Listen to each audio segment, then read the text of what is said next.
Anyway, in a recent episode of The Simpsons, I hear they have an episode where a solar superstorm hits Springfield. Yeah.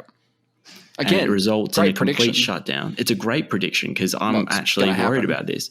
In The Simpsons, there's a complete shutdown. There's no internet, no electricity, and it really aligns with a potential real-world impact. Yeah. And these guys, we've talked about it before, but they're futurists, not because they're futurists, but because they're just really smart people who write for that show. And we've talked about on the show before, but the last significant solar storm to hit Earth was in 1859. Yeah, just have no idea of what it's going to do in today's environment, do we? We just have no idea. Not really. And it's called the Carrington event. It's bad news. And there's no reason why it couldn't happen again. And the sun's actually in a particularly active cycle at the moment, which is very interesting for the purposes of the eclipse, because you'll actually see some of the matter, the I don't know what you call it. There'll be ejections because it's 4 minutes that this thing we're going to be able to see the corona for. You just like there'll be some amazing footage of like it'll look like eruptions off the surface of the sun, and they're called coronal mass ejections. If you have one of those if you have a big one and it's pointed right at the Earth, that's what happens. That is a solar storm. Yeah.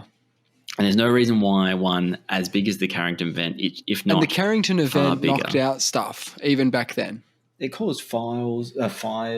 What did it do? But we had electricity then. We had a little bit. Did it knock the power? Did it knock the power? It caused fires. People got electrocuted on either end of telegram infrastructure. Yeah, right. But that's now a bit of an ish. We've got hard drives now. Everything's stored on hard drives. So a solar storm of sufficient magnitude, well, firstly, it's definitely going to affect satellites. It can wipe all the drives on Earth. Is that what you're saying? Potentially. Well, make sure you put your bloody Simpsons episode in a lead box or some shit. I know. I know. Power grids. Who knows what's going to happen to power grids as we know them these days? Yes. This was in 1859. Yes. I mean, we didn't even have I think we just had the steam engine. I mean, your car's going to be fine unless it's brand new. On 23 July 2012, Carrington class. We're going to go full analog again. We might have to. A Carrington class solar superstorm was observed, but its trajectory narrowly missed Earth. In June 2013, so this is a year after that near Carrington class event, the Atmospheric and Environmental Research in the US, like that seems to be some body, estimated that it would a cost of a Carrington event in 2013 would cost the US alone $600 billion to $6.2 trillion. What is that based off? Like infrastructure? I don't know. What is she saying? What are they saying is the end game of that? Did we lose everything? I don't know what. Is that like if every hard drive gets wiped, it'll cost $600 billion a day? Yeah, I don't know what they're taking into account. Whether they're taking into account the costs after the event in terms of lost productivity and things like that, or it's a big number. So this is interesting as well. Can you imagine the internet going out for a day?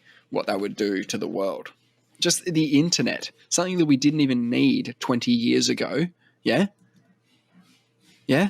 Something that we didn't need 25 years ago. If the internet goes out for 24 hours, we have chaos. The whole thing goes down. Yeah. I hear people talk about the vulnerabilities of our society as it is now, because we've been scaling up really, really fast.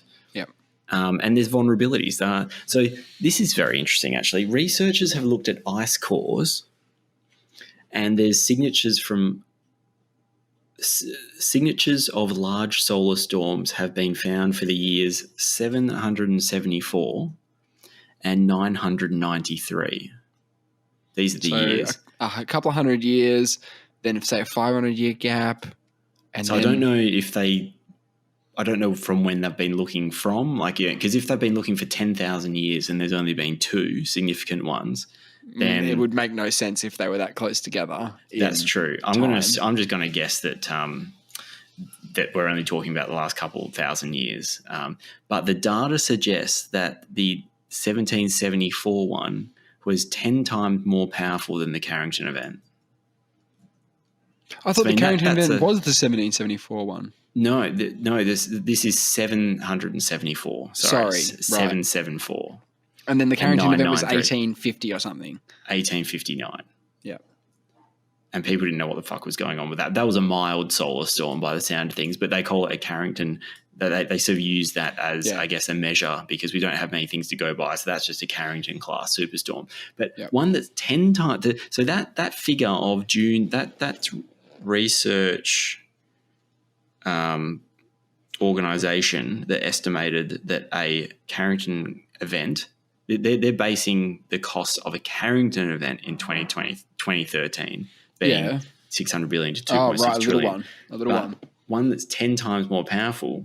Who knows? Right, it's 10 times the cost. Well, it could be more. It could be exponential. I mean, I don't know. I'm just saying that I don't think it's necessarily just as a linear thing where like a bigger event, bigger cost. Like it could. It's funny how we view any part of this existence as like stable, you know, in that at all times, regardless of how things are going on the planet's surface, we are still hurtling through space and there's shit out there that can blink us out of existence. We wouldn't even know it. So it does feel pretty stable on solid ground here. I don't feel like I'm spinning, you know, at several thousand kilometers per hour. And yet there is this inevitability out there that sometime something will happen. It is inevitable.